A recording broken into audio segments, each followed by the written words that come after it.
loneliness is really a big issue worldwide. This. Sense of loneliness. We have technology that can connect us everywhere, but there's pandemic of loneliness. How can we overcome it from your lens? Yeah. How do we overcome this loneliness? I think one of the slippery slopes that we've gotten ourselves into with technology, which is a beautiful, wonderful thing, it does connect us, Mm, but it connects us transactionally. Like we have these moments and connections that aren't filled with presence and with the space to be and to feel the mhm, emotion that other people have. It's much more transactional.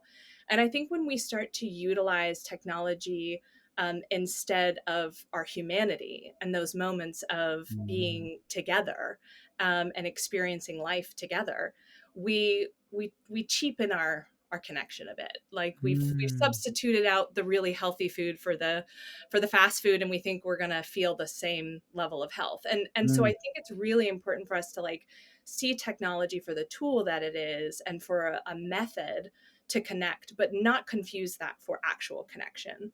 ah. um, I think that's one piece. I'll pause there if you have a Oh, lot of. you know what? When you're saying this, it just made me think of nurturing. Like, connections can be really nourishing and nurturing. And I Yeah. guess when you describe it as food, it's like, whether it's like we're connecting with someone with just Instagram or Facebook, it still provides us a bit of food. A little But you're something. saying it's not the high quality, nourishing food. We're getting something, Mhm. but it's not the high potency of human connections. Just, Absolutely. And uh, and I think there's a trickle effect that kind of comes from that. So the other thing, when we use mostly social online platforms is we kind of get caught in our ideological buckets. Because mm, that's how some of the algorithms work, right? So we're like literally put into categories and we start to see content that is curated for us, usually with some intention behind it. And so it starts to actually build ideological camps. And I right. think like one of the things that we have to realize is connection is outside of ideology. Like, yes, we can connect through ideology, but Mm, connection is so much bigger than that. And this is one of the things I felt so deeply, and I have lots of stories in my book about this. But mhm, one of the most prominent stories that I tell around experiencing connection, I was with a family from Bhutan who had been living in mhm. Nepal, and they didn't speak any English. I mean, they literally were like, "Hello," that was it. Um, and they show up to my classroom, and I'm supposed to teach them English, and they were just like full of light and joy and like Wow. colorful. They're all in yellow. They look like shepherds. Amazing. And you were just remind you were in Bhutan? No, this was where? No, I was in Chicago In actually doing Chicago. Right, right. yeah, Yeah. resettlement work. And what happened over the course of several weeks, I mean, they just sat in my classroom and they smiled and they listened and Mm, they had no idea what I was saying. And about 4 weeks into being there, they invite me to their home. And they, mm. they had to do it with a translator because I didn't understand anything they were saying. And I'm thinking to myself, gosh, it's so intimate to go to their house. Like, what are Mm. we going to do? I can't, we're not going to be able to There's no exchange language. Yeah, yeah, yeah. language. Like, how are we going to sit in each other's presence? So truthfully, I was nervous about it. So I Mm, got a friend to come with me.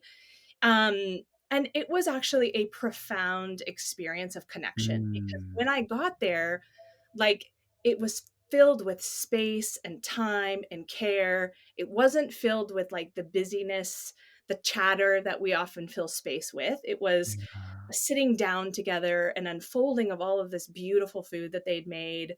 We sat in somewhat silence together, smiling at Mm, one another, enjoying the sensory experience of what it means to like break bread together. wow.